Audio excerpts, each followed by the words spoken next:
Bismillahirrahmanirrahim. Assalamualaikum warahmatullahi wabarakatuh. Waalaikumsalam warahmatullahi wabarakatuh. Alhamdulillahi rabbil alamin.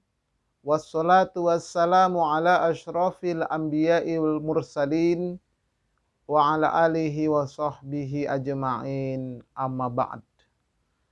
Pertama dan paling utama, tiada kata yang pantas untuk senantiasa kita ungkapkan kecuali puji syukur alhamdulillah kehadirat Allah Subhanahu wa taala. Salawat dan salam semoga Allah sampaikan keharibaan Nabi kita Muhammad sallallahu alaihi wasallam. Bapak-bapak, ibu-ibu, para jamaah majelis taklim.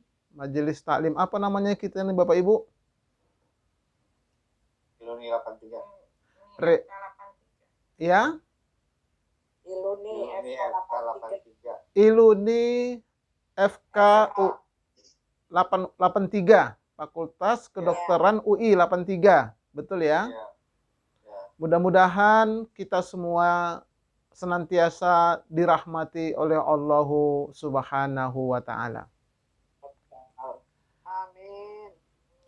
Baik, Bapak Ibu sekalian, kembali saya perkenalkan, bertemu kembali dengan saya, Majelis Studi Dakwah Terapan yang mengulas dan mengkaji materi-materi dakwah untuk dapat kita terapkan dalam ibadah dan kehidupan sehari-hari. Banyak materi-materi yang bisa dilihat dan bisa kita ambil pelajaran. Klik di channel saya, Ustadz Arifin Purba Official.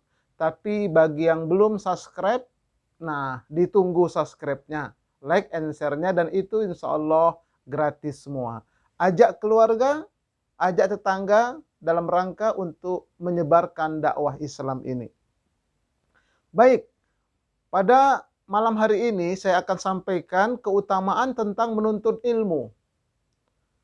Disebutkan dalam hadis, An Asim annahu sami'a Zirra bin Hubais yuhaditsu qol ataitu rajulan yud'a Safwan ibni Asal faqa'adatu ala babihi fakharaja faqal ma sya'nuka qultu atlubul ilma qala innal malaikata tad'u ajnihataha li sahibil ilmi ridon bima yatlubu.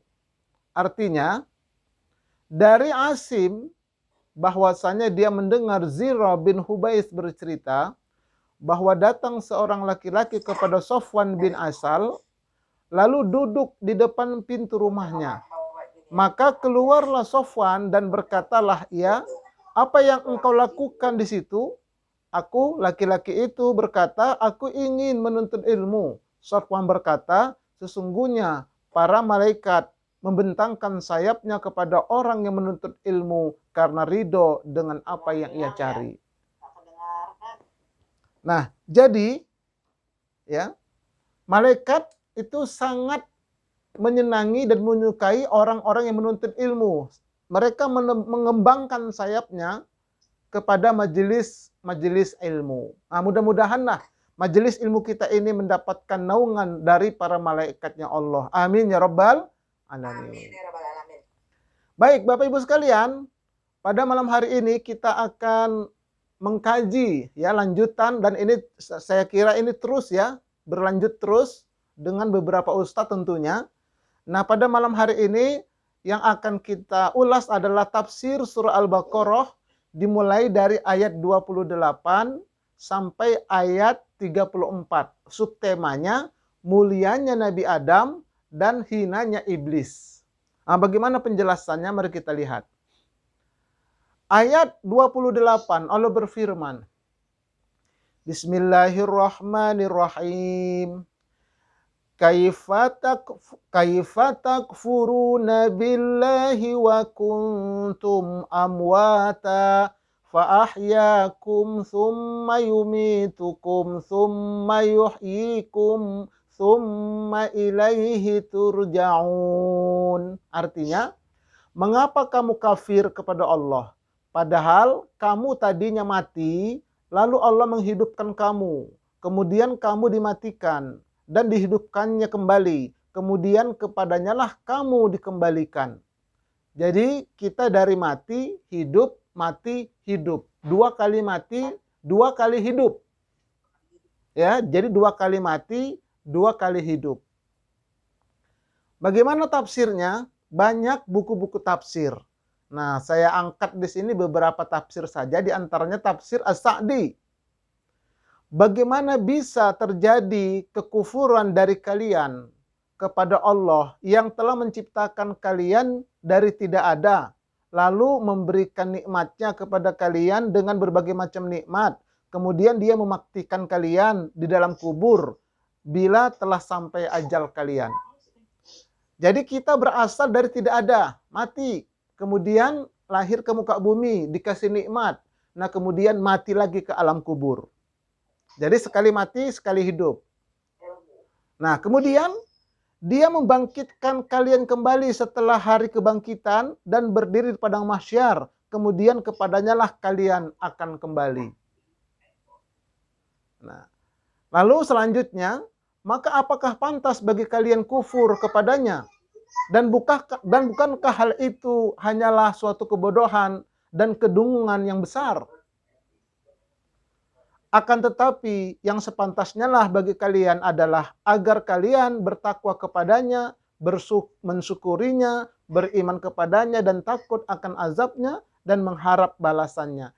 Inilah yang ditafsirkan oleh tafsir As-Sa'di, bahwa kita mestinya selalu bertakwa kepada Allah, selalu bersyukur kepada Allah, beriman kepada Allah, takut terhadap azabnya Allah.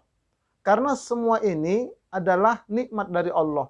Dari mati, kemudian kita hidup di muka bumi, kemudian disiapkan bagi kita segala fasilitas. Sebelum kita lahir, Allah sudah siapkan semua untuk kehidupan kita. Allah sudah siapkan semua. Semua fasilitas Allah siapkan. Nah kemudian nanti kita dimatikan lagi, lalu kita dibangkitkan lagi. Kemudian kepada Allah lah kita kembali. Makanya kata tafsir ini, sudah sepantasnya kita meningkatkan takwa kita bersyukur, ya, dan kita takut akan azab Allah. Tetapi kebanyakan manusia tidak melakukan itu. Sedikit sekali manusia yang bersyukur, kata Allah dalam ayat yang lain, qalilan ma tashkurun. Nah, kemudian sedikit sekali hamba-hamba Allah yang bertakwa kepada Allah. Oleh karena itu ada salah seorang sahabat ketika tawaf, dia berdoa, ya Allah, jadikanlah hamba kepada atau kelompokkanlah hamba kepada kelompok yang sedikit. Itu saja doanya ketika tawaf. Sehingga Umar bin Khattab bertanya, kok doamu aneh? Apa kata sahabat itu? Bukankah kata Allah, sedikit sekali orang yang bertakwa? Maka aku minta kepada Allah agar aku dikelompokkan kepada orang yang sedikit itu. Nah, jadi jadi oleh karena itu, mari sama-sama kita yakini, kita resapi, agar kita senantiasa meningkatkan iman kita, takwa kita, syukur kita kepada Allah. Dengan demikian insya Allah azab Allah akan terhindar, ya, dari bumi Indonesia terutama. Karena kalau kita beriman dan bertakwa, Allah akan tahan azab itu. Ya. Kalau kita beriman bertakwa, Allah akan tahan azab itu. Tapi kalau tidak beriman, tidak bertakwa, justru kekufuran yang banyak, maka itulah semua akan menjadi mengundang azab. Na'udzubillah min dzalik. Nah, kemudian ayat selanjutnya. Huwallazi khalaqalakum ma fil ard. Ma fil ardi jami'a tsumma stawa ilas sama' fasawwahunna sab'a samawat wa huwa bikulli syai'in alim. Artinya, dialah Allah yang menjadikan segala yang ada di bumi ini untuk kamu, dan dia berkehendak menuju menciptakan langit, lalu dijadikannya lah 7 lapis langit, dan dia maha mengetahui segala sesuatu. Nah, jadi semua di muka bumi ini dijadikan untuk kita manusia. Airnya, kemudian ikannya, tumbuh-tumbuhannya, binatangnya, itu semua untuk manusia. Ya, tetapi harus mengikuti aturan main yang telah Allah berikan kepada Rasulullah untuk kita semua. Nah, jadi dalam tafsir Al-Wajiz, yaitu Syekh Profesor Dr. Wahbah Az-Zuhaili pakar fikih dan tafsir dari Suriah, apa kata beliau? Allah adalah satu-satunya zat yang menciptakan untuk kalian segala sesuatu di bumi, agar kalian dapat mengambil manfaat darinya, yaitu berupa hewan, tumbuhan, benda mati, dan lain-lain. Nah, jadi semua itu Allah ciptakan, ya, Allah berikan untuk manusia.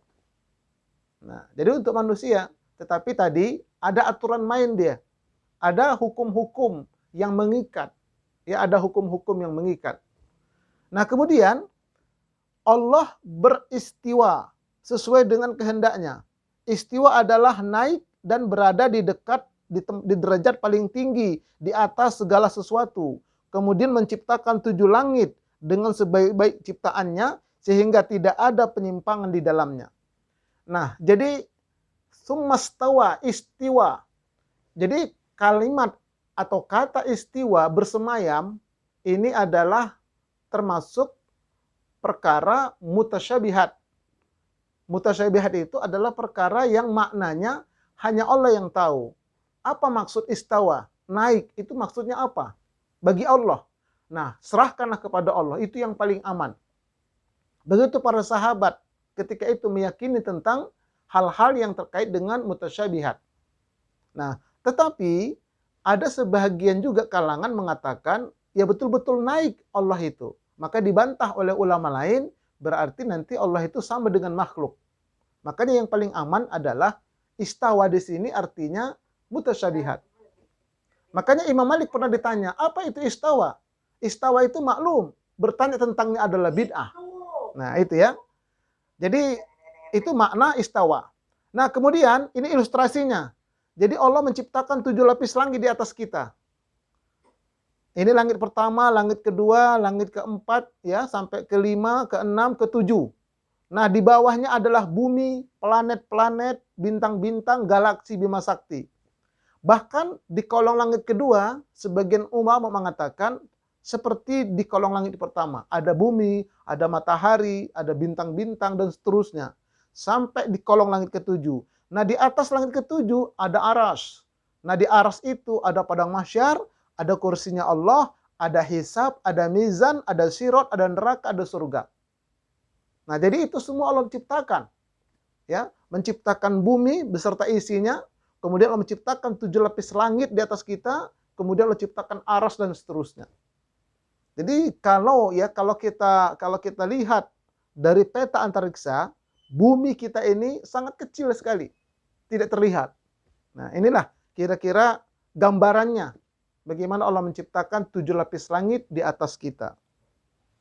Baik, nah selanjutnya samawat adalah langit-langit yang diangkat amat tinggi dan memiliki karakteristik berbeda dengan bumi. Sedangkan sama adalah langit yang berhadapan langsung dengan bumi. Nah, di atas kita namanya sama. Kalau di atasnya namanya samawat. Ya. Dan Allah adalah zat yang maha mengetahui atas segala urusan dan keadaanmu serta segala sesuatu yang diciptakan di bumi dan di langit. Jadi Allah maha tahu.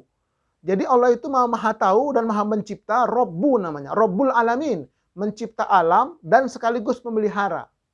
Nah, dalam diri kita juga ada alam. Dalam diri kita ada alam. Jadi Allahu Rabbi. Allah mencipta aku, ya, dan memelihara aku. Maksudnya apa? Alam yang ada pada diri kita. Dulu waktu lahir kita tidak punya gigi. Lalu Allah tumbuhkan gigi pelan-pelan, pelan-pelan. Sampai pada panjang tertentu berhenti gigi kita tumbuhnya. Coba kalau kita bayangkan gigi kita tidak berhenti tumbuhnya, betapa gondrongnya gigi kita. Itu alam namanya. Alam dalam diri itu Allah mencipta dan mengatur.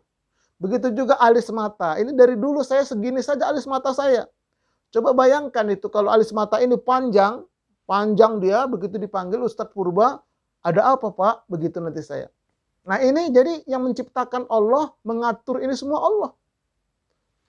Edaran darah kita, apalagi kondisi tubuh, Bapak dokter, Ibu dokter itu lebih paham. Itu semuanya Allah yang mengatur, namanya Rabbi.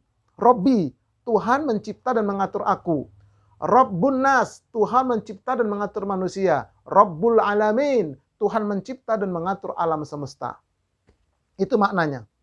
Nah, kemudian ayat-ayat itu secara bertahap menyebutkan awalan dan akhiran. Mulai dari penjelasan bukti-bukti risalah sampai kemantapan diri pada keimanan karena hanya Allah lah yang berkuasa atas penciptaan dan pembangkitan.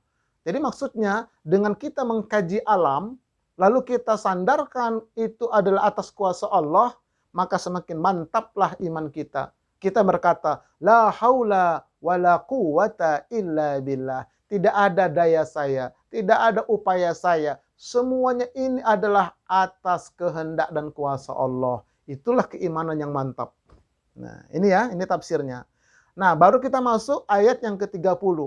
Allah berfirman, wa idz qala rabbuka lil malaikah inni ja'ilun fil ardi khalifah. Qalu ataj'alu fiha may yufsidu fiha wa yasfiku dima wa nahnu nusabbihu bihamdika wa nuqaddisu lak qala inni a'lamu ma la ta'lamun. Artinya, ingatlah ketika Tuhanmu berfirman kepada para malaikat, sesungguhnya aku hendak menjadikan seorang khalifah di muka bumi. Mereka berkata, mengapa engkau hendak menjadikan khalifah di bumi itu orang yang akan membuat kerusakan padanya dan menumpahkan darah, padahal kami senantiasa bertasbih dengan memuji engkau dan mensucikan engkau. Allah berfirman, sesungguhnya aku mengetahui apa yang tidak kamu ketahui. Surah Al-Baqarah ayat 30. Mari kita lihat tafsirnya. Nah, kali ini kita buka dalam tafsir Ibnu Katsir. Ini tafsir yang abad pertengahan dan para alim ulama banyak merujuk kepada tafsir ini. Ya. Kita lihat firman Allah, wa idz qala rabbuka lil malaikah, artinya wahai Muhammad sallallahu alaihi wasallam, ingatlah ketika Rabb engkau berkata kepada para malaikat dan ceritakanlah pula hal itu kepada kaum engkau. Allah Ta'ala memberitahukan ihwal penganugerahan karunia-Nya kepada anak cucu Adam, yaitu berupa penghormatan kepada mereka dengan membicarakan mereka di hadapan para malaikat sebelum mereka diciptakan. Nah, inilah mulianya anak cucu Adam. Ya, sebelum Adam dicipta, anak cucunya lahir, sudah dibicarakan hal ihwal kita di depan para malaikat di surganya Allah Subhanahu wa taala. Nah, mulia sekali. Ya, di depan para malaikat. Ya, ini makna daripada wa idz qala rabbuka lil malaikah menurut tafsir Ibnu Katsir. Nah, kemudian selanjutnya firman Allah, inni ja'ilun fil ardi khalifah, artinya suatu kaum yang akan menggantikan suatu kaum lainnya, kurun demi kurun dan generasi demi generasi, sebagaimana firman-Nya dalam surah Al-An'am ayat 165 yang artinya dialah yang menjadikan kamu sebagai khalifah di bumi. Juga firman-Nya dalam surah Az-Zukhruf ayat 60 yang artinya, dan kalau kami menghendaki, benar-benar kami jadikan sebagai gantimu di muka bumi, ini malaikat-malaikat yang turun-temurun. Jadi makna ini ja'ilun fil ardi khalifah, sesungguhnya aku akan menjadikan khalifah di muka bumi, kata tafsir Ibnu Katsir, bahwa ada penggantian, ya, penggantian khalifah yang memegang kekuasaan untuk mengatur bumi. Sebelum Adam sudah ada. Itu disebutkan nanti dalam tafsir, dalam ayat yang lain, yaitu Banu Jin, ya, Banul Jin, Banul Jan, keturunan jin, bangsa jin dan keturunannya. Nah, tinggal lagi mereka berbuat kerusakan. Makanya kata para malaikat, ya, apakah engkau akan menjadikan khalifah yang kerjanya berbuat kerusakan seperti Banul Jin, bangsa-bangsa jin itu? Nah, itu. Jadi makanya diganti kepemimpinan jin, khalifah jin itu diganti dengan Adam dan anak cucunya. Nah, selanjutnya yang jelas bahwa Allah Ta'ala tidak hanya menghendaki Adam saja, karena jika yang dikehendaki hanya Adam, niscaya tidak tepat pertanyaan malaikat dalam ayat ini. Nah, jadi sebetulnya selain Banul Jin, malaikat juga sebetulnya menginginkan juga menjadi khalifah di muka bumi. Ya, jadi setelah bangsa jin ini berbuat kerusakan, ingin diganti oleh Adam, kata malaikat, kami juga bisa, karena kami selalu mensucikan engkau, kira-kira begitu.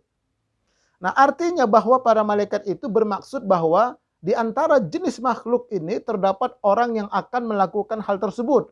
seolah-olah para malaikat mengetahui hal itu berdasarkan ilmu khusus, yaitu mereka memahami dari kata khalifah, yaitu orang yang memutuskan perkara di antara manusia tentang kezaliman yang terjadi di tengah-tengah mereka dan mencegah mereka dari perbuatan terlarang dan dosa.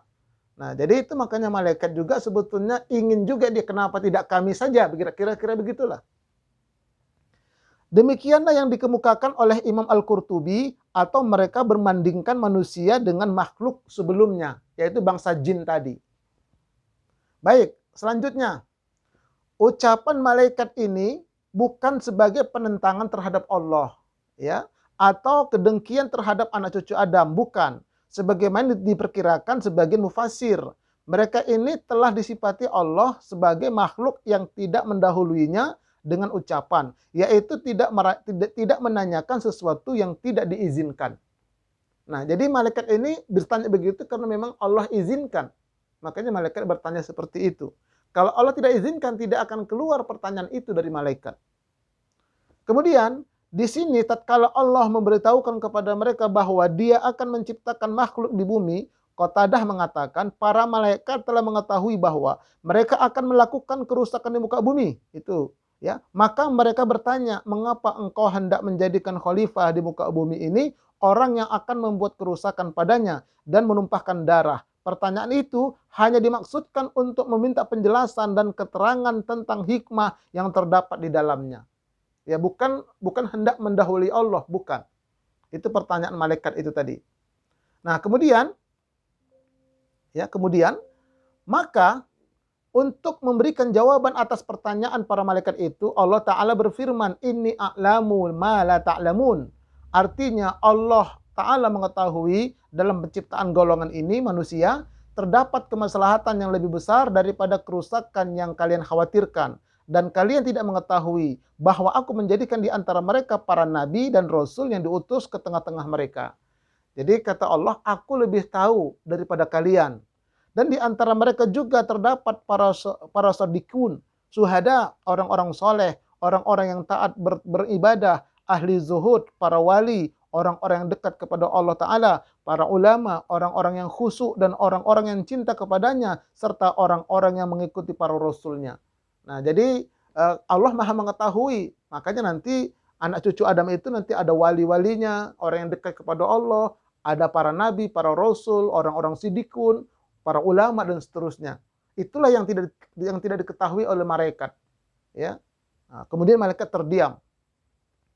Nah, kemudian dalam hadis sahih telah ditegaskan bahwa jika para malaikat naik menghadap Allah Ta'ala dengan membawa amal hamba-hambanya, maka dia akan menanyakan kepada mereka, padahal dia lebih tahu tentang manusia. Dalam keadaan bagaimanakah kalian meninggalkan hamba-hambaku? Mereka menjawab, kami datang kepada manusia ketika mereka sedang mengerjakan sholat. Dan kami tinggalkan mereka dalam keadaan mengerjakan sholat. Ini dalam hadis yang sahih, yaitu ketika sholat asar dan sholat subuh.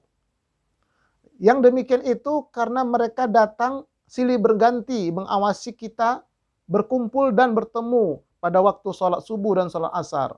Maka di antara mereka ada yang tetap tinggal mengawasi, sedang yang lain naik menghadap Allah Ta'ala dengan membawa amal para hambanya.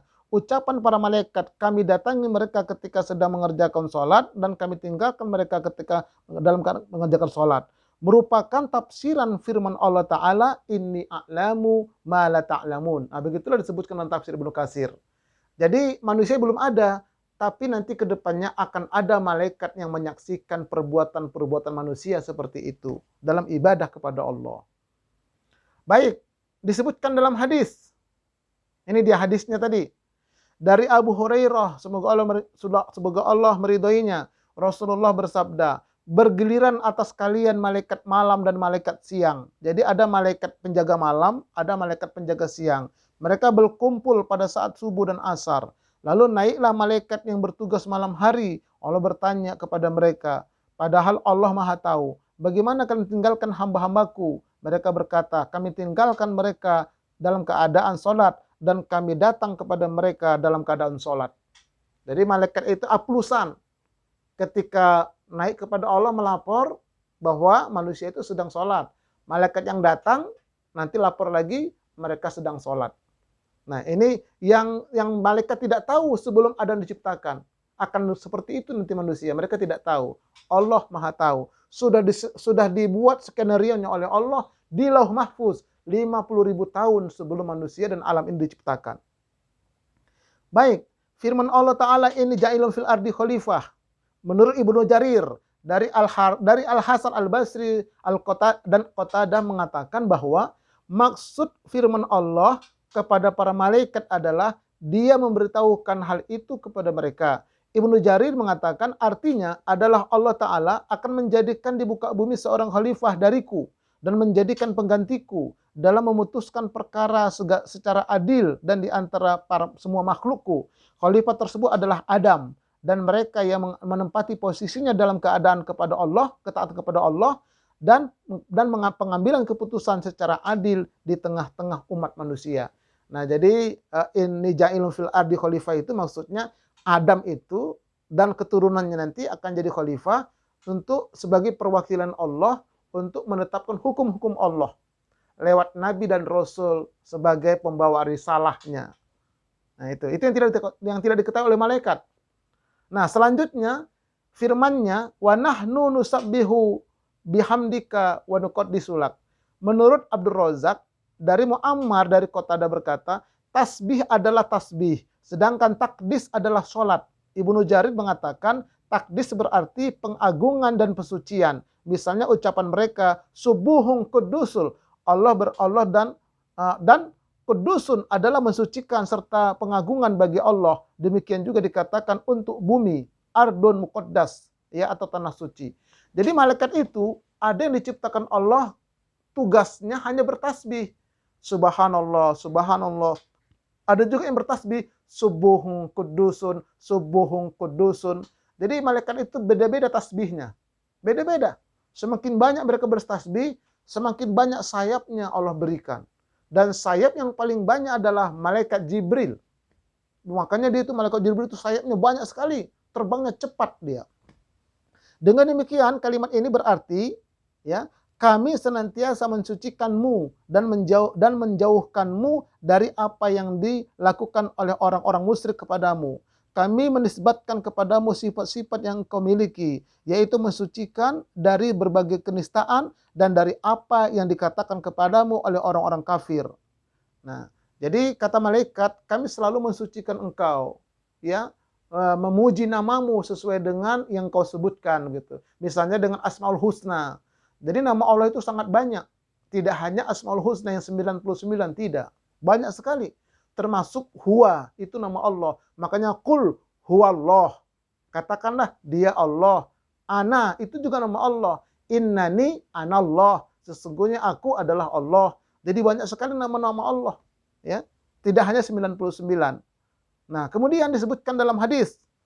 An Abi Dzarrah anna Rasulullah sallallahu alaihi wasallam su'ila ayyul kalimi afdalu qala mastafallahu lil malaikatihi aw li ibadihi subhanallahi wa bihamdihi. Artinya bahwa Rasulullah SAW pernah ditanya, ucapan apa yang paling baik ya Rasulullah? Beliau menjawab, yaitu apa yang dipilih oleh Allah bagi para malaikatnya, maha suci Allah, segala puji baginya. Nah, inilah ucapan yang paling baik. Dan ada malaikat yang tugasnya hanya bertasbih seperti ini. Subhanallah wa bihamdihi. Subhanallah wa bihamdihi. Makanya ketika sholat pun kita membaca tasbih juga.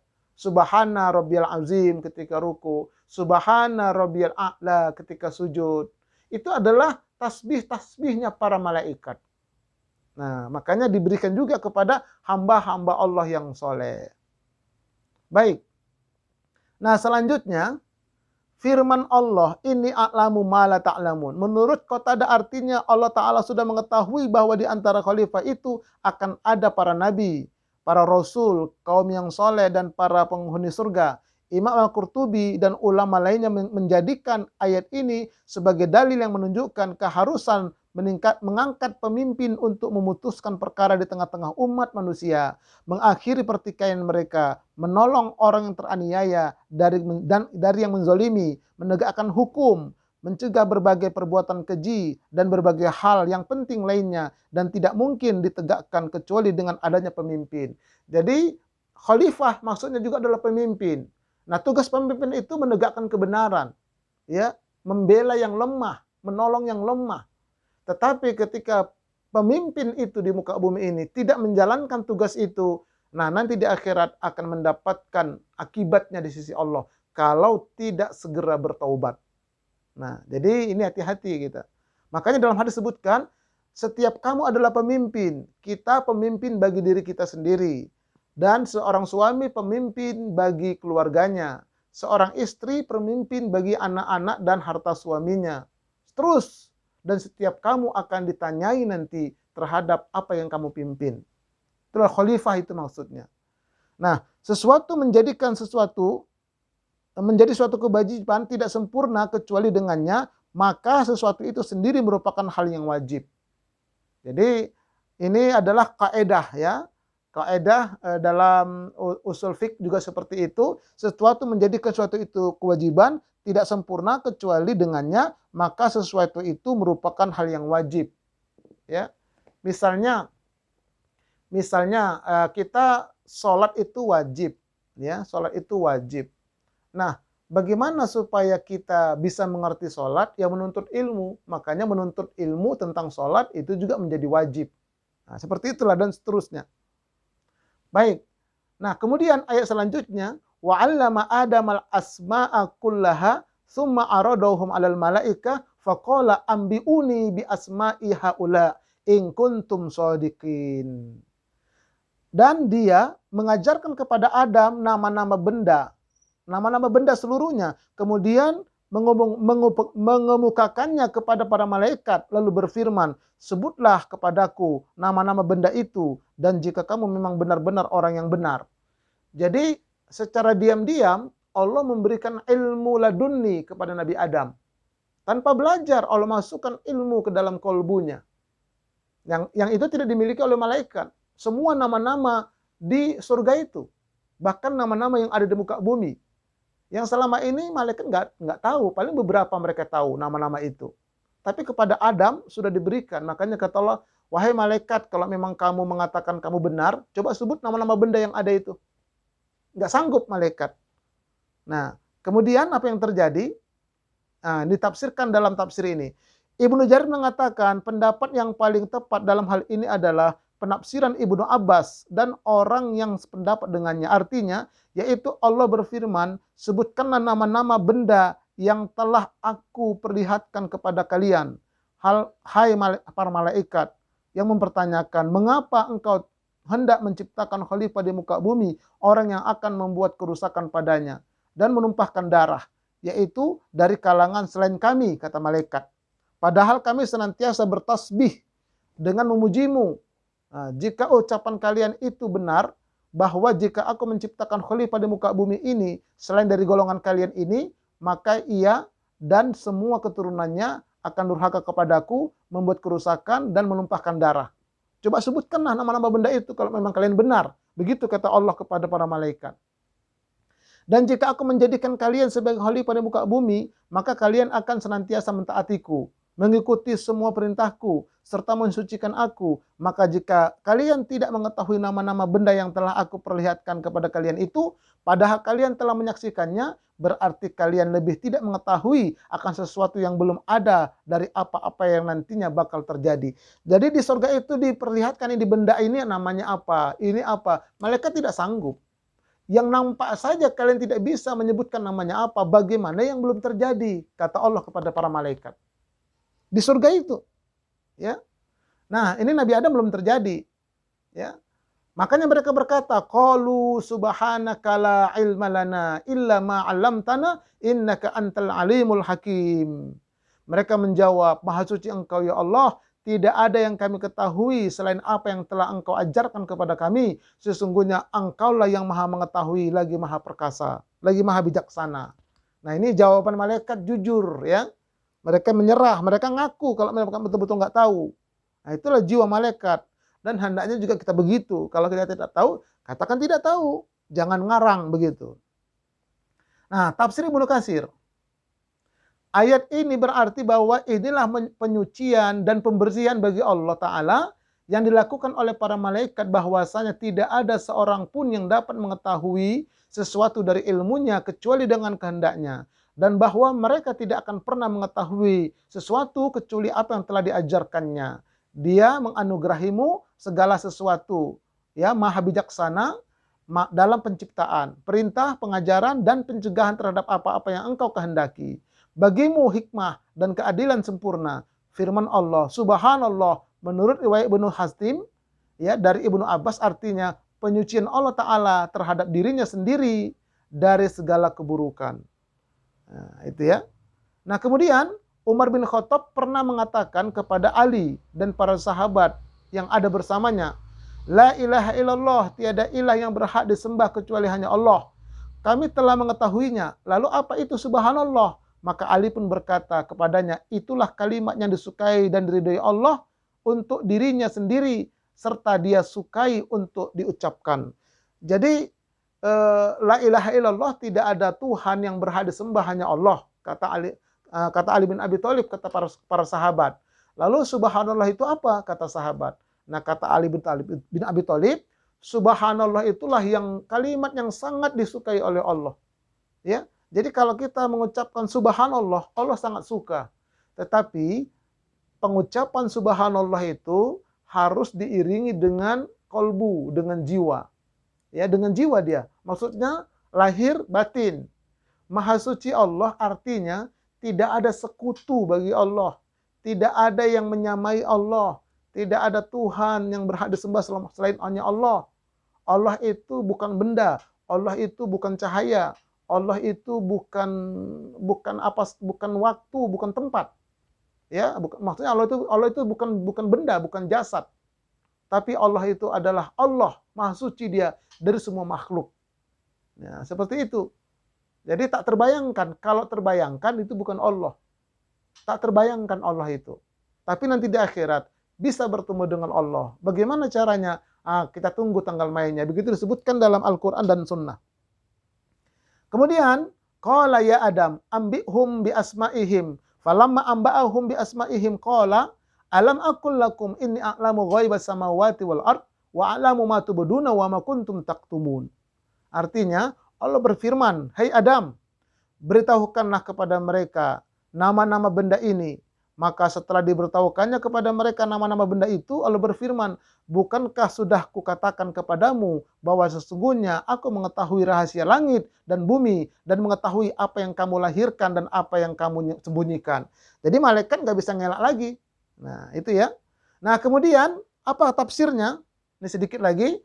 Zaid bin Aslam mengatakan, Adam berkata, engkau ini Jibril. Nah, jadi kemudian Adam menyebutkan, engkau Jibril, engkau Mikail, engkau Israfil, dan seluruh nama-nama sampai pada burung gagak di surga itu. Ini burung gagak, ini burung pipit, ini burung perkutut, ini burung murai batu Medan, misalnya begitu. Semua disebutkan oleh Nabi Adam. Nah, itu dia. Nah, firmannya juga, qala ya Adam ambihum bi asma'ihim. Menurut Mujahim artinya nama-nama burung merpati, burung gagak, nama-nama segala sesuatu. Setelah keutamaan Adam alaihissalam atas malaikat itu terbukti dengan menyebutkan segala nama diajarkan Allah Ta'ala kepadanya, maka Allah Ta'ala berfirman kepada malaikat, bukankah aku pernah berkata kepada kamu, aku mengetahui yang gaib di 7 lapis langit dan bumi, dan aku mengetahui apa yang kamu tidak ketahui. Apa yang kamu nyatakan dan apa yang kamu sembunyikan. Nah, kemudian firman Allah, menurut Ibnu Jarir pendapat yang paling tepat mengenai hal itu adalah pendapat Ibnu Abbas, yaitu selain pengetahuanku mengenai segala hal yang gaib di langit dan bumi, aku juga mengetahui apa yang kalian nyatakan melalui tulisan kalian dan apa yang kalian sembunyikan dariku, baik apa yang kalian sembunyikan atau kalian perlihatkan secara terang-terangan. Jadi mengetahui yang zahir, yang batin, Allah tahu semua. Nah, itu makanya Allah terangkan kepada para malaikat ketika itu. Yang mereka tampakkan melalui lisan mereka adalah ucapan mereka. Ya. Sedangkan yang dimaksud dengan apa yang mereka sembunyikan adalah apa yang disembunyikan oleh iblis untuk menyalahi perintah Allah Ta'ala, angkuh untuk mentaatinya. Nah, kemudian Ibnu Jarir mengemukakan hal ini dibenarkan sebagaimana masyarakat Arab suka mengucapkan pasukan telah terbunuh dan terkalahkan. Padahal terbunuh dan terkalahkan adalah satu atau sebagian saja. Lalu berita tentang satu orang yang terkalahkan dan terbunuh itu dinyatakan sebagai berita kekalahan kelompok mereka secara keseluruhan. Nah, contoh adalah firman Allah surah Al-Hujurat ayat 3 yang artinya, sesungguhnya orang-orang yang memanggilmu dari luar kamarmu, disebutkan bahwa yang memanggil itu sebenarnya hanyalah satu orang saja dari Bani Tamim. Demikian juga firman-Nya dalam ayat ini. Nah, baik. Ini dia. Wa idz qulna lil malaikati isjudu li adama fasajadu illa iblis aba wastakbara wa kana minal kafirin. Ini ayat terakhir. Dan ingatlah ketika kami berfirman kepada para malaikat, sujudlah kalian kepada Adam. Maka sujudlah mereka kecuali iblis. Ia enggan dan takabur dan adalah dia termasuk golongan orang-orang kafir. Jadi Nabi Adamnya waktu dialog dengan malaikat, ya, belum ada Nabi Adamnya. Nah, setelah dialog seperti tadi, kemudian diciptakan Adam, lalu diperintahkan Adam menyebutkan nama-nama. Setelah semua selesai, nah barulah Allah katakan, sujud kalian kepada Adam. Adamnya ada di situ. Nah, apa tafsirnya? Ini merupakan kemuliaan besar dari Allah bagi Adam yang juga dianugerahkan kepada anak keturunannya, di mana dia memberitahukan bahwa dia telah menyuruh para malaikat untuk bersujud kepada Adam. Adapun maksud bahwa ketika Allah Ta'ala menyuruh para malaikat bersujud kepada Adam, maka iblis pun termasuk ke dalam perintah itu. Iblis ada di situ. Tapi namanya belum iblis ketika itu. Karena meskipun iblis bukan dari golongan malaikat, namun ia telah menyerupai mereka dan meniru tingkah laku mereka. Oleh karena itu, iblis termasuk dalam perintah yang ditujukan kepada para malaikat dan tercela atas pelanggaran yang dilakukan terhadap perintahnya. Nah, jadi Ibnu Jarir meriwayatkan dari Hasan Basri, katanya iblis itu bukan dari golongan malaikat. Iblis adalah asli bangsa jin, sebagaimana Adam adalah asli bangsa manusia, dan sanad riwayat ini sahih.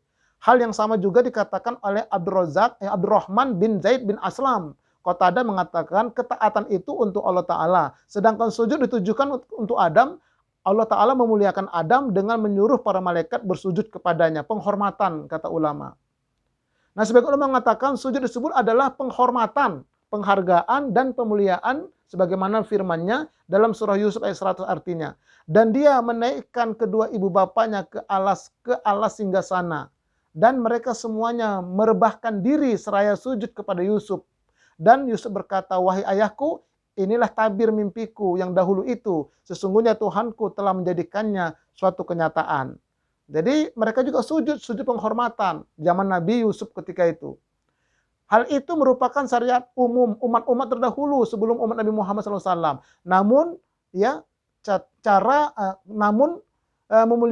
memuliakan seperti itu dihapus dalam agama kita. Tidak boleh lagi sujud, sungkem nggak boleh lagi.